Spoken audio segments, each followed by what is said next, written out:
Well, I'm not surprised that that's what employers are saying. I think that that is the challenge that most employers are having, is that when they do hire, getting that employee to not just perform from a skills standpoint, meaning do they know how to do their job, but are they capable of doing their job with others?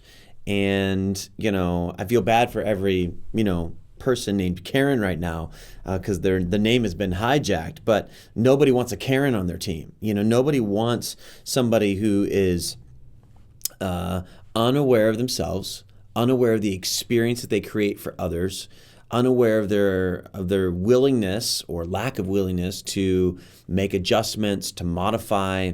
And ultimately, we had this big bucket called servant leadership that was taught for 20 years in corporate America.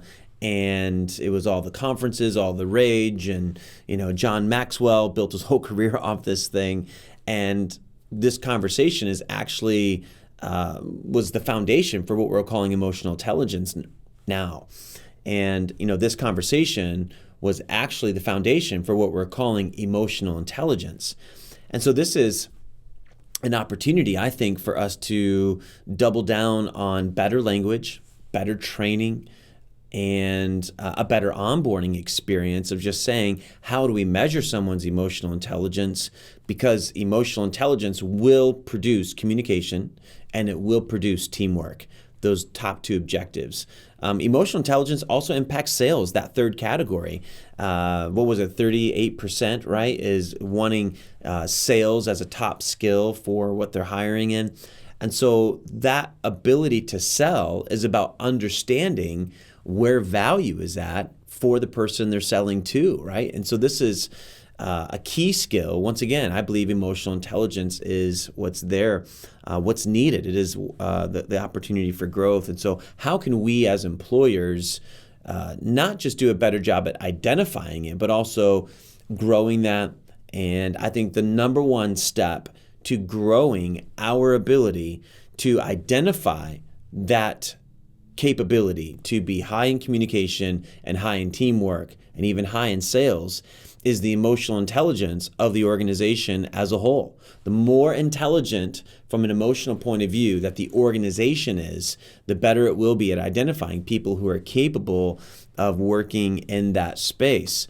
But everyone knows what it's like to be held hostage from a person who has super low EQ.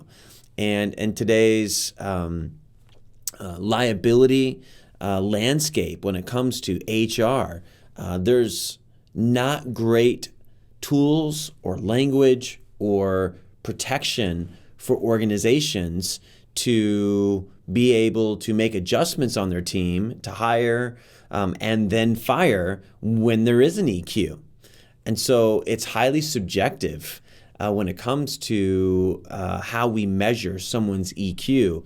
And so right now, there's a big challenge in the HR space about how do we create practical measurements, objectives, and performance from an EQ point of view that give us the same rights to fire that we do for normal skill objectives, skill performance.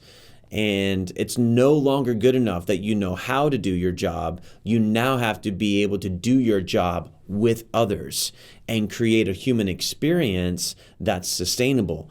And so this will be the next frontier of HR development.